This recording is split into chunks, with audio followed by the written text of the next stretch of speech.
Happy Tuesday! I can't wait to read chapter 3 of Judy Blume's Sheila the Great. Yesterday we found out how Sheila really felt about dogs, and we know she is not a fan. We also know that she doesn't really like her room so far. She imagined this girly room, everything that she wanted, with fluffy rugs and beautiful windows and a beautiful bed, but she was kind of disappointed with what she saw. She didn't get what she wanted. Instead, she got a boy's room who loved to make model toys and cars and planes. A model is like a small version. So I know an airplane is huge, but a model airplane would be like a toy airplane, a version of the airplane, but much smaller into like toy size. That's called a model. Today, let's read about their next adventure in Terrytown. I need to get myself a bookmark. Chapter 3. I got into my bed. My room was very dark. I'm not used to sleeping all by myself in the dark. I closed my eyes, but nothing happened. So I got out of bed and turned on the light. That was a little better. Soon the house was quiet. I knew everyone else was sound asleep. I tossed around for a while. Then I tried lying on my back. I looked up at the ceiling. I tried to think of something funny, something that would give me a good dream. That's when I saw the spider. He was running across my ceiling. I hate spiders. One time, Peter Hatcher put a fake spider in my desk at school. When I took out my English book, there it was. But I knew it was a phony right away. So I held it by one leg and I took it up to Mrs. Haver. "Just look what Peter Hatcher put inside my desk," I said, shaking the spider.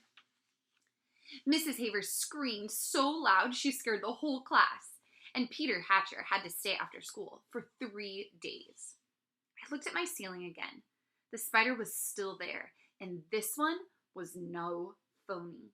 "Go away, spider," I whispered. "Please go away and don't come back." But the spider didn't move. He was right over my head. Suppose he falls on me, I thought. Suppose he's the poisonous kind, and when he falls, he bites me. Maybe I should put my head under the covers. Then if he falls on me, it won't matter. No, that's no good either. He could crawl inside the covers and get me anyway. I could just picture Peter Hatcher telling the kids at school, "Did you hear about Sheila Tubman? She got bitten by a poisonous spider on her first night in Terrytown. In 20 seconds, she was dead." I jumped out of bed and ran down the hall to my parents' room. Daddy was snoring. I touched him on the shoulder. He sat right up in bed. What is it?" he asked. "It's just me, Daddy," I told him. "Sheila, what do you want? It's the middle of the night." "I can't sleep, Daddy. There's a spider on my ceiling." Mom rolled over. She made a noise like, "Shh," Daddy said. "Go back to bed. I'll get it in the morning." "But Daddy, he could fall on me. Maybe he's poisonous." "Oh, all right," Daddy said, kicking off the covers. We walked down the hall together. "How did you notice a spider on your ceiling in the middle of the night?" Daddy asked. "I have my light on." Daddy didn't ask me why. When we got to my room, he said, "Okay, where's your spider?" At first, I didn't see him, but then he started running across my ceiling. "There he is," I pointed. "You see?" Daddy picked up one of my shoes. "Hurry," I said. Daddy stood on my bed, but when he smacked my shoe against the ceiling, the spider ran the other way. I tried to help. I gave him directions. "That's it," I called. "Now just a little to the left." No, now to the right." "Hit him, Daddy, hit him now." But Daddy missed every time. He was running up and down my bed, but the spider ran faster. Just as Daddy said I gave up, he got him. Squish! That was the end of my spider. There was a big black mark on the ceiling, but I felt a whole lot better. "Now, would you please go back to sleep?" Daddy said.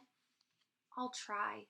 And if you find anything else unusual, tell me about it in the morning." "Okay," I said, snuggling under the covers. I think I fell asleep then, but a few hours later I woke up. I heard this really scary noise. It sounded like woo, woo, woo. I didn't know what to do. I buried my head under the pillow, but that didn't help. I could still hear it. I thought about what it might be. A ghost or a vampire? or even an ordinary monster. I got up and ran back down the hall. Daddy was snoring much louder now. This time I walked around to Mom's side of the bed and shook her a little. She jumped up. "Oh, Sheila," she said when she saw who it was. "You scared me." "I'm sorry," I whispered. "What is it?"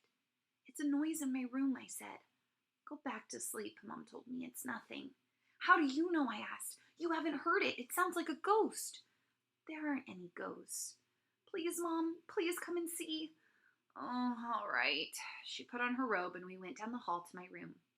"Well," Mom said, "where's your noise?" "Just wait," I told her. She sat down on my bed and yawned. Soon it started again. "Ooh, ooh." "You see," I said, throwing my arms around Mom. I could tell from her face that she didn't like the noise either. "You want me to go wake Daddy?" I asked. "No, not yet," Mom said. "First I'll have a look around myself. Hand me that baseball bat in the corner." "For what?" I asked. "Just in case," Mom said.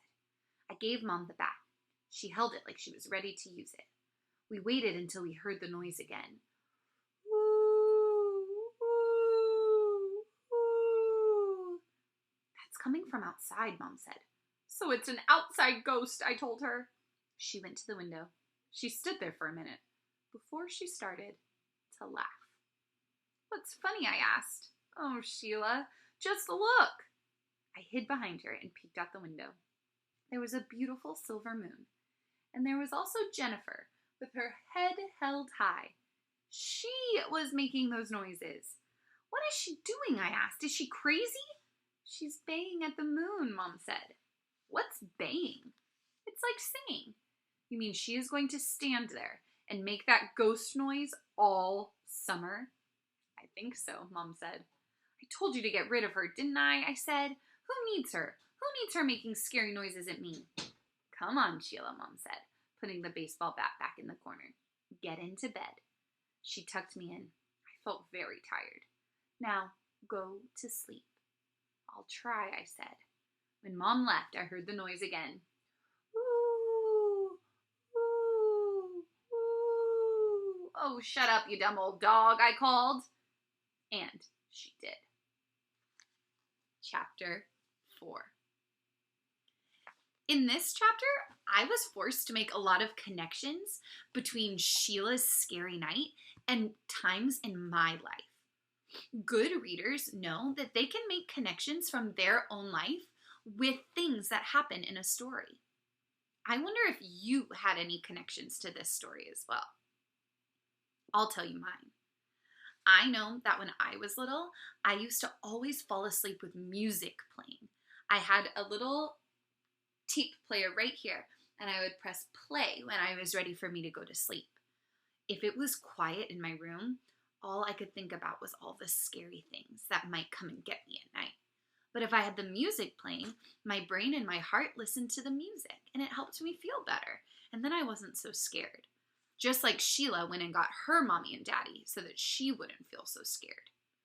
Can you make any connections to this story, this chapter? Have there been times where something has been scary for you? What have you done to make yourself feel better? Make sure you tell about your life and then connect it back to the book. All right. Bye-bye, Wildcats. I can't wait to read again tomorrow. Chapter 4 is waiting for us.